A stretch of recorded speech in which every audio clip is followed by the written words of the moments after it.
Long, long ago, in ancient Egypt, life thrived along the Great Nile River. This land had powerful rulers, skilled people, and impressive structures. It was a world rich in history, where the rhythms of nature shaped daily life, and grand kingdoms flourished. Before our main story, Joseph had faced many trials. He was brought to Egypt, enduring hard times first as a servant, then as a prisoner. Even within prison, he remained steady, handling his circumstances with quiet determination.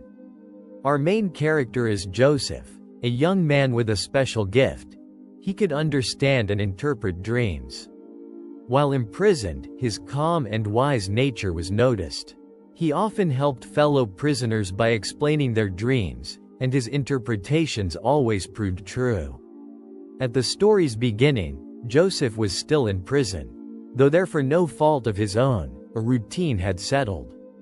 He was not free, but he used his time productively, maintaining his thoughtful and helpful spirit within the prison walls. A significant event then changed everything. Pharaoh, Egypt's mighty king, was troubled by two confusing dreams no one could explain. His cupbearer, whom Joseph had once helped, remembered Joseph's special ability. Joseph was quickly called from prison. He explained his understanding came from God, revealing the dreams meant 7 years of great abundance, followed by 7 years of severe famine. Joseph then offered wise counsel. He advised Pharaoh to find a discerning man to manage the land. This leader would collect 1/5 of the harvest during the 7 good years and store it safely in cities. This food would be ready for the famine.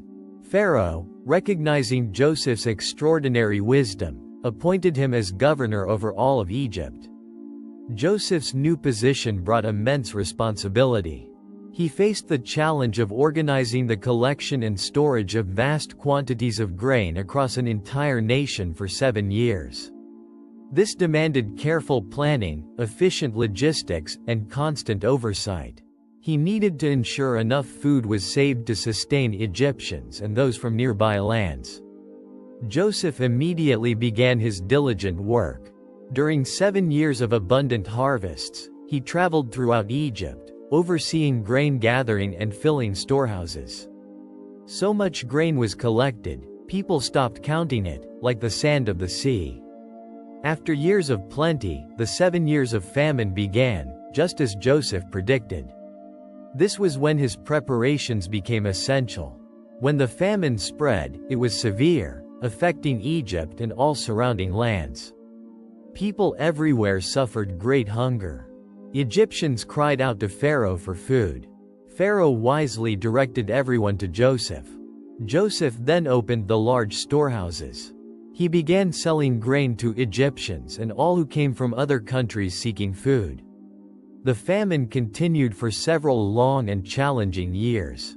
Yet, due to Joseph's wise management, Egypt remained stable and fed. He continued to supervise food distribution, ensuring the population was sustained. Joseph's system made Egypt a source of food and refuge when other nations faced widespread hunger. His leadership grew stronger. This story teaches us about foresight and wise decision-making. It shows how using one's unique gifts and planning carefully for the future can help overcome even the biggest challenges. Joseph's actions remind us that preparation, guided by insight, brings security and aid to many people during tough times. Joseph, once a prisoner, rose to become Egypt's second most powerful man. He successfully guided a nation through a long famine, saving countless lives through diligent work and insightful leadership. His story stands as a lasting example of careful planning and unwavering dedication.